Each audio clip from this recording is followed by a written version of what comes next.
Assalamualaikum warahmatullahi wabarakatuh. Waalaikumsalam warahmatullahi wabarakatuh. Selamat malam teman-teman, apa kabar? Alhamdulillah baik. Selamat malam, kabar baik Pak. Malam Pak, baik. Oke, baik teman-teman. Kita lanjut dengan materi hari ini. Materi kita hari ini untuk materi yang ketiga di pertemuan atau di minggu keempat, yaitu terkait dengan e-bisnis.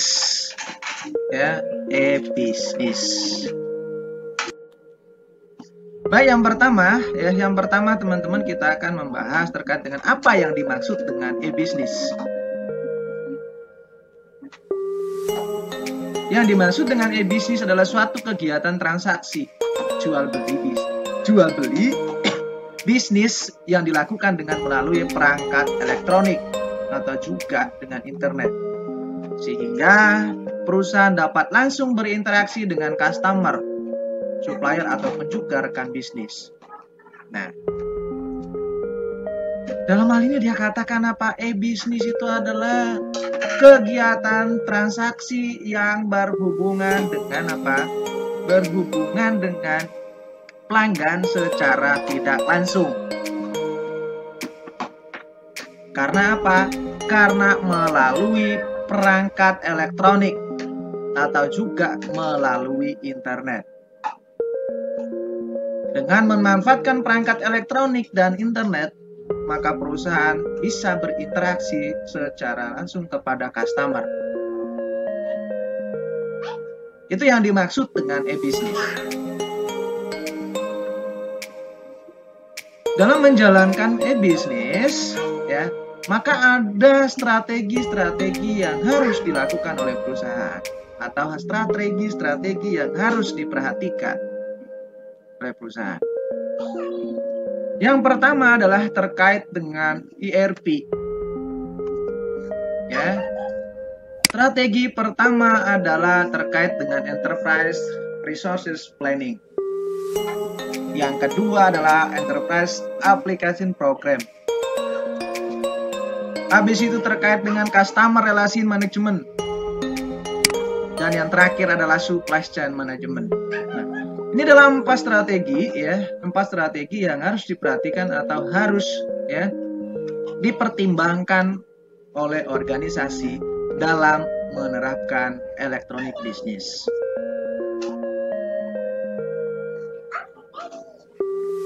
Kalau kita melihat yang pertama terkait dengan ERP, apa yang dimaksud dengan ERP atau modelnya seperti apa yang ERP?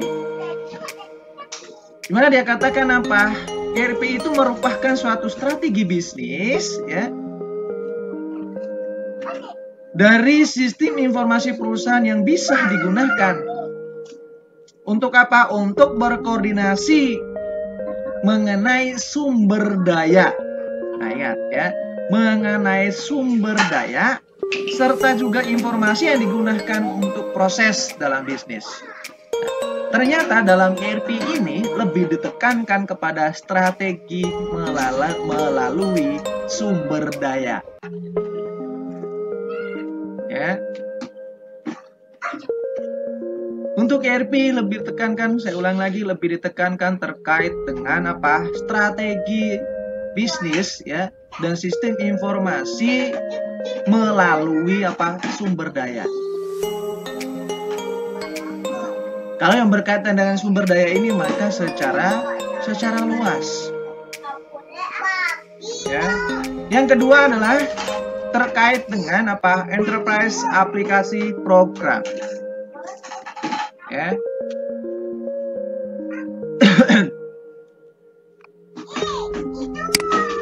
Yang ini dia katakan apa? Suatu strategi bisnis mengenai konsep integrasi dari proses bisnis yang memungkinkan antara perusahaan itu untuk dapat apa? Untuk dapat bertukar informasi. Nah,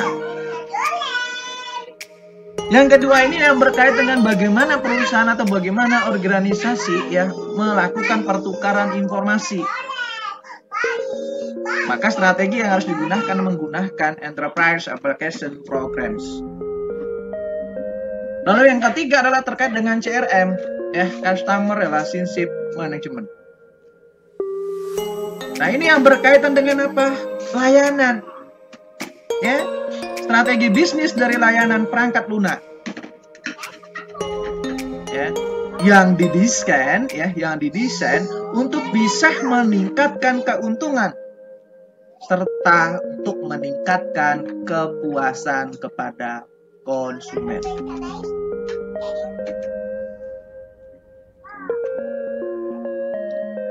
Kalau yang CRM ini lebih ditekankan kepada bagaimana memberi atau melakukan strategi yang berkaitan dengan kepuasan pelanggan.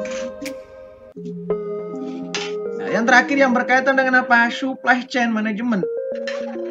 Ya, katakan suatu strategi manajemen mengenai rantai supply yang dengan secara otomatis akan terkomputerisasi.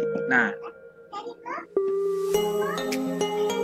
strategi bagaimana secara otomatis untuk memberikan informasi.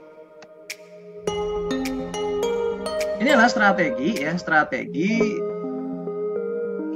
yang dapat dipertimbangkan atau dapat diperhatikan oleh organisasi dalam menerapkan e-bisnis. Ya.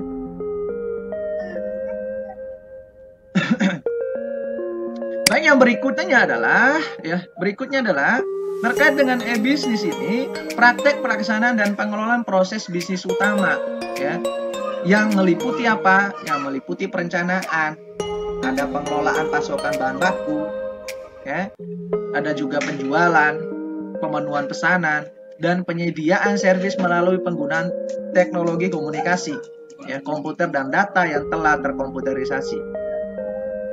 Nah, namun dia katakan apa? Secara sederhana, e-bisnis itu adalah penggunaan internet untuk berhubungan dengan konsumen, rekan bisnis dan supplier. Inilah secara sederhana kalau kita mengartikan e-bisnis itu secara sederhana.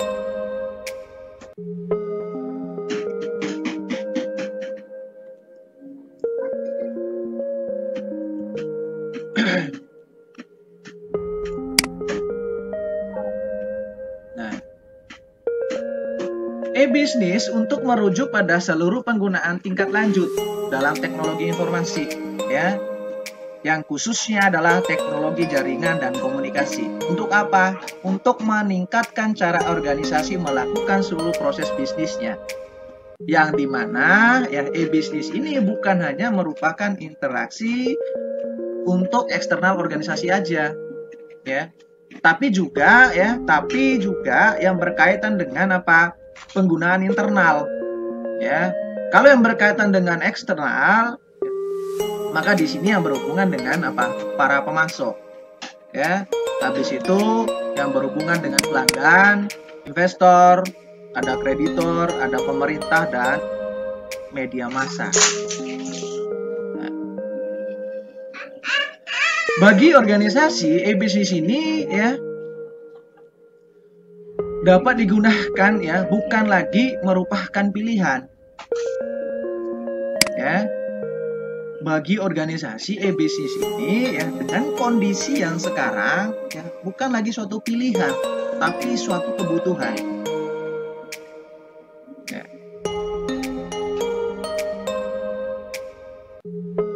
Sehingga karena menyangkut terkait dengan kebutuhan maka akan memberikan keunggulan kompetitif. Nah, dia katakan apa di situ e-bisnis sendiri tidak memberikan keunggulan kompetitif.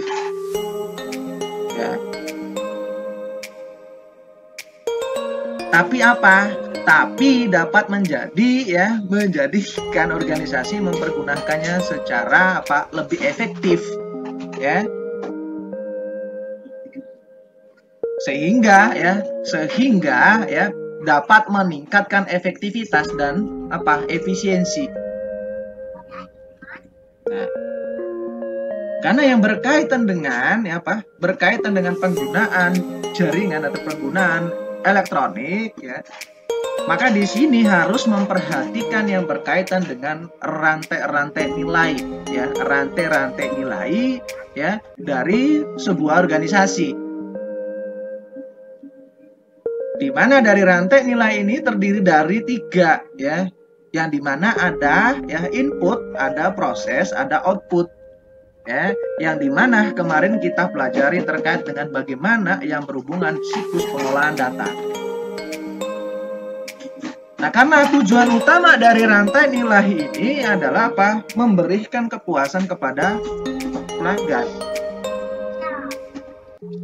Sehingga, ya, dengan adanya e-bisnis ini, ya, akan lebih efektif dan efisien untuk apa? Untuk memberikan pelayanan kepada customer atau kepada pelanggan. Nah, lalu yang berikutnya adalah, ya, e-bisnis ini memiliki model, ya.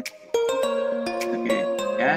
Yang pertama adalah terkait dengan business to customer, ya, yang dimana dia katakan apa? Interaksi yang dimungkinkan oleh teknologi antara siapa? Antara individu dan organisasi, ya. Dia katakan apa? E-bisnis ini memberikan interaksi yang dimungkinkan oleh teknologi, ya, antara individu dan organisasi. Dalam hal ini adalah saya ngambil contoh, ada perusahaan besar yang namanya Amazon, ya. Ada juga yang namanya Dell, ya. Dan yang paling dikenal adalah ada Lazada dan Shopee, ya. Di mana mereka di sini adalah memberikan kesempatan atau memungkinkan, ya, adanya interaksi antara individu dan organisasi melalui teknologi, ya. Di mana teman-teman bisa tahu, ya, setiap orang memberi kesempatan untuk apa? Untuk memperluas usahanya dengan menggunakan atau memanfaatkan marketplace, ya. Dalam hal ini contohnya adalah memanfaatkan Shopee untuk memasarkan produk. Lalu yang kedua adalah terkait dengan business to business, ya, di mana di sini adalah yang berhubungan dengan interaksi, ya, interaksi antara organisasi dengan organisasi, ya, melalui apa? Melalui teknologi. Ya. Dari kedua ini, ya, dari kedua model ini memiliki karakter, ya, karakter yang sangat melekat, ya. Memiliki karakter yang sangat melekat. Nah, kalau kita melihat dari, ya, business to customer, ya, karakter yang sangat melekat itu adalah terkait dengan informasi yang disebarkan itu sangat luas, ya. Informasi yang disebarkan sangat luas dan secara umum, ya. Sehingga apa? Sehingga, ya, memberikan pelayanan juga secara umum. Dan informasi itu juga, ya, dapat digunakan oleh, ya, orang banyak. Nah, ini kalau business to customer. Lalu yang kedua adalah karakter yang berkaitan dengan apa? Business to business. Ya. Di mana karakter yang melekat di sana adalah terkait dengan pertukaran informasi yang dilakukan antara bisnis tersebut, ya. Adalah karena apa? Karena atas dasar kebutuhan dan apa? Atas dasar kepercayaan. Ya, organisasi A memberi kepercayaan kepada organisasi B untuk apa? Untuk memperluas usaha atau untuk memperluas, ya, penjualan produk. Ya, sehingga saya mengambil contoh di situ ada Unilever dan Nasabah, ya. Ini adalah 3 contoh perusahaan besar, ya, yang menerapkan business to business. Nah, dari dua model ini, ya, yang memiliki karakter-karakter yang sangat melekat dari keduanya, ya, maka ada faktor penting, ya, ada faktor penting yang harus diperhatikan, ya, agar apa? Agar bisnis ini dapat berhasil. Ya. Yang pertama kita lihat adalah tingkat kesesuaian dan dukungan aktivitas e-bisnis atas strategi keseluruhan perusahaan.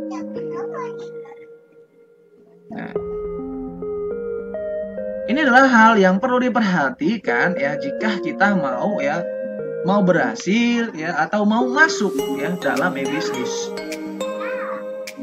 Harus diperhatikan terkait dengan strategi keseluruhan.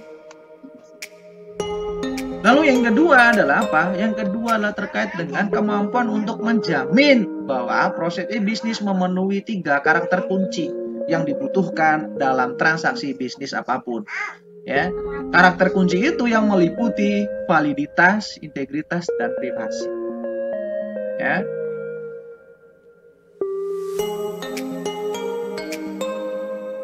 Ini adalah ya 2 hal penting atau faktor penting ya yang harus diperhatikan ya agar kita bisa menjalankan e-bisnis ini ya bisa berhasil. Ya, bisa berhasil. Jika ini kita tidak perhatikan, maka apa yang kita inginkan untuk menjalankan e-bisnis itu tidak akan bisa terwujud. Ya, lebih-lebih yang dikatakan apa terkait dengan validitas dan ada kata integritas. Ya, maka di sini dibutuhkan terkait dengan kejujuran. Ya, jika kita masuk ke dalam e-bisnis, bagaimana kita membangun sebuah atau suatu kepercayaan? Maka ada integritas. Ya. Karena integritas ini ya satu hal yang memang harus diperhatikan untuk membangun sebuah kepercayaan. Ya. Jika kita sudah dipercaya oleh seseorang ya atau oleh customer, maka ya dengan mudah kita menjalankan e-bisnis itu ya dan dapat mencapai tujuan yang kita inginkan. Nah. Lalu pertanyaannya muncul ya, jika e-bisnis itu berhasil, lalu keuntungannya apa gitu kan ya? Jika e-bisnis dijalankan dan berhasil, maka akan memberikan keuntungan gitu kan ya. Keuntungan apa yang didapatkan gitu ya? Keuntungan yang didapatkan ketika kita menjalankan e-bisnis yang paling penting adalah terkait dengan apa? Memperluas usaha. Ya.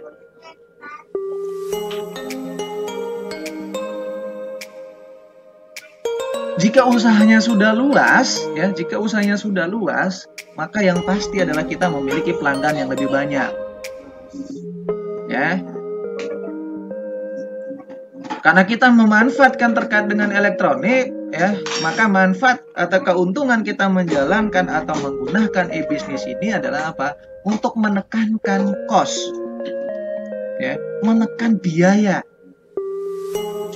Ya.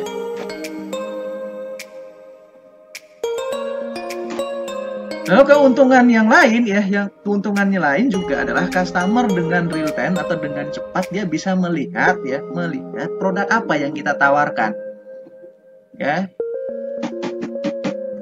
Secara cepat ya dia bisa mengetahui ya produk apa yang kita tawarkan. Ya.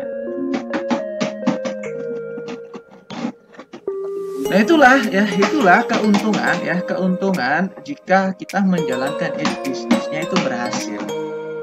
Tapi lagi-lagi yang harus digarisbawahi adalah ya harus adanya integritas yang baik. Nah, itu yang harus digarisbawahi.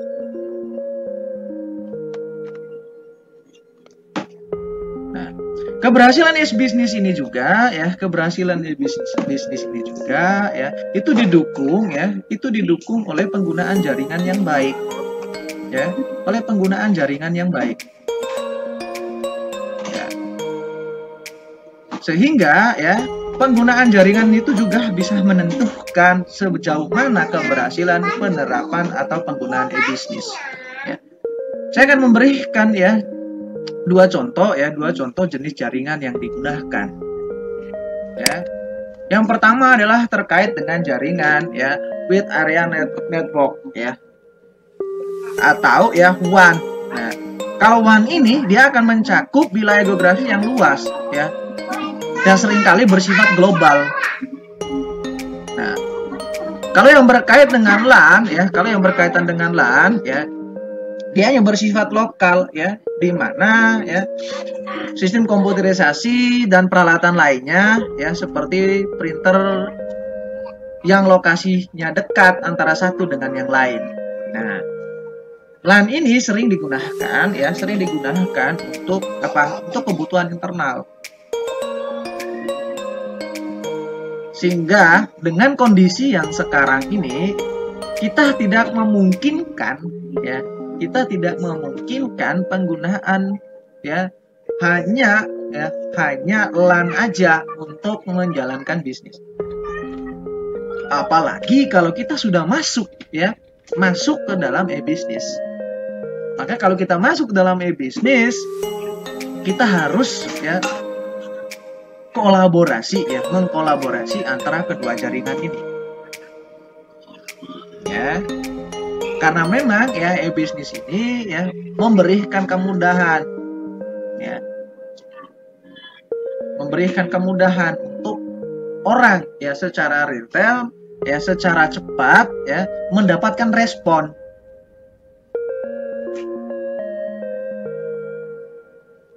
Nah, yang berikutnya adalah jaringan ini juga bisa berjalan dengan baik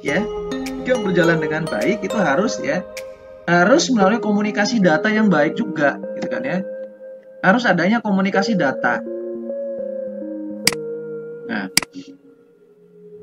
di mana komponen-komponen dasar dalam suatu jaringan komunikasi data itu terdiri dari adanya alat pengirim, adanya alat penghubung komunikasi, adanya saluran komunikasi, ada alat penerima, dan adanya perangkat lunak komunikasi. Saya akan fokus kepada yang terkait dengan alat penghubung komunikasi, alat penghubungan komunikasi yang berkait dengan komunikasi data. Dia katakan apa? Alat penghubung komunikasi dasar yang digunakan dalam kebanyakan jaringan itu yang pertama yang berkaitan dengan kartu penghubung jaringan. Habis itu ada modem. Kalau sekarang tidak lagi menggunakan modem kayaknya karena sekarang lebih banyak menggunakan WiFi. Ada remote access device Ada juga hub, ada switch, ada router. Nah, kita melihat terkait dengan kartu penghubung jaringan. Nah, saya mengambil contoh sederhana terkait dengan alat penghubung yang berhubungan dengan kartu. Gadget bisa digunakan untuk berkomunikasi atau berhubungan dengan orang lain. Harus ada yang namanya SIM card. Maka SIM card kita harus bekerja sama atau kita harus membeli salah satu SIM card dari provider. Jika sudah ada kartunya, kita tidak bisa berhubung dengan orang lain atau berkomunikasi dengan orang lain jika tidak ada jaringan internet. Tuh. Sehingga semuanya adalah saling berkaitan. Lalu yang kedua adalah yang berkaitan dengan apa? Komponen model komunikasi data. Yang berkaitan dengan komponen model ini ada yang namanya dengan alat penghubung. Ada perangkat lunaknya, ada saluran komunikasi.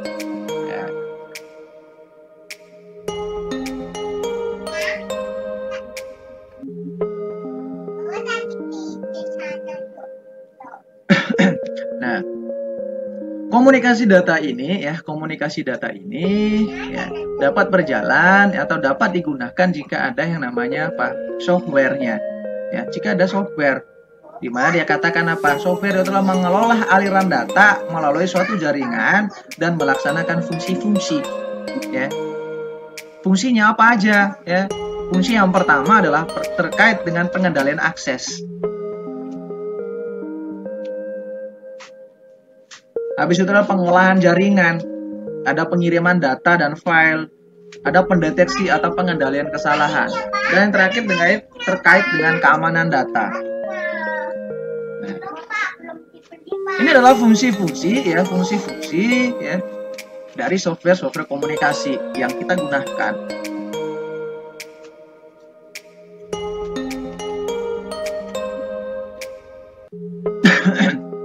Lalu yang berikutnya adalah terkait dengan apa? Saluran komunikasi ya. Apa aja yang berkaitan dengan saluran komunikasi? Saluran komunikasi itu ya media yang menghubungkan peralatan pengirim dan penerima dalam jaringan komunikasi data. Ya, yang dimana yang umum digunakan itu adalah yang pertama yang berkaitan dengan saluran telepon. Ya, ada yang berkaitan dengan kabel koaksial, ada kabel fiber, ya, ada sistem gelombang, ada satelit komunikasi, ada saluran radio seluler dan telepon. Nah, ini adalah terkait dengan ya saluran komunikasi yang digunakan dalam dalam bisnis. Baik, yang berikutnya adalah ya terkait dengan konfigurasi jaringan LAN ya yang dapat dimanfaatkan atau dapat didesain oleh sistem informasi akuntansi. Yang pertama yang berkaitan dengan ya konfigurasi yang bersifat atau berbentuk bintang. Ya, yang berbentuk bintang ini dia katakan apa? Cara termahal untuk membangun sebuah lokal area network. Karena apa? Membutuhkan banyak sekali kabel untuk menghubungkan. Ya. Kalau yang berbentuk bintang ini semua user itu harus berhubungan langsung ya atau harus koneksi langsung kepada server. Ya. Lalu yang kedua adalah berkaitan dengan konfigurasi cincin ya. Kalau ini dia katakan di dalam konfigurasi cincin setiap titik secara langsung terhubung dengan dua titik yang lain.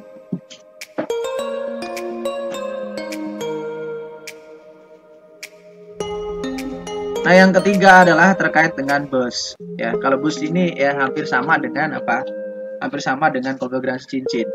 Ya. Oke, ya. Yang terakhir yang perlu kita bahas untuk hari ini adalah yang berhubungan dengan pemilihan konfigurasi jaringan. Ya. Ada beberapa hal penting yang perlu teman-teman perhatikan untuk memilih konfigurasi mana yang harus digunakan. Ya. Coba yang pertama kita lihat ya. Sistem WAN itu adalah sentralisasi ya. Seluruh terminal dan peralatan lainnya dihubungkan dengan komputer pusat ya. Ini kalau sistem WAN. Ya. Yang kedua adalah kalau sistem WAN bersifatnya desentralisasi ya. Setiap unit departemen memiliki komputer ya, dan LAN mereka sendiri. Nah, yang ketiga adalah terkait dengan sistem proses data terdistribusi pada dasarnya adalah merupakan gabungan dari pendekatan sentralisasi dan desentralisasi. Namun yang ketiga dia katakan sistem desentralisasi biasanya lebih baik dalam kemampuannya untuk memenuhi kebutuhan setiap departemen atau pemakai daripada sistem sentralisasi.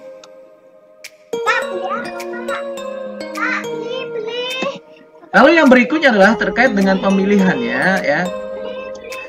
Dia katakan yang kelima adalah banyaknya WAN dan LAN ya. Sebagian besar LAN dibentuk sebagai sistem klien.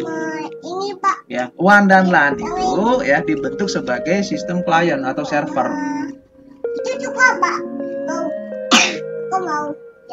Dan yang keenam adalah setiap komputer desktop berfungsi sebagai klien. Dan setiap klien mengirimi permintaan data ke server. Nah, yang berikut adalah server kemudian melakukan Melakukan proses awal dalam database dan mengirimkan hanya data yang relevan ke klien untuk diproses secara lokal. Ini adalah beberapa hal ya yang memang kita harus pahami terkait dengan bagaimana kita memilih sebuah memilih sebuah jaringan. Ya, beberapa hal yang perlu dipertimbangkan.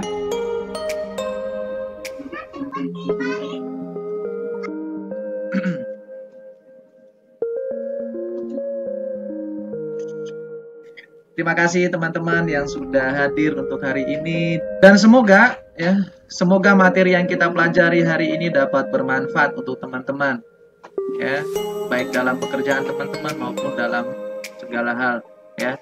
Dan semoga apa yang kita pelajari hari ini dapat memberikan peluang bagi teman-teman untuk menggunakan e-bisnis.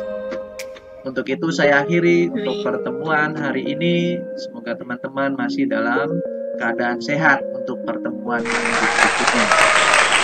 Baik, terima kasih. Saya akhiri. Assalamualaikum warahmatullahi wabarakatuh. Waalaikumsalam.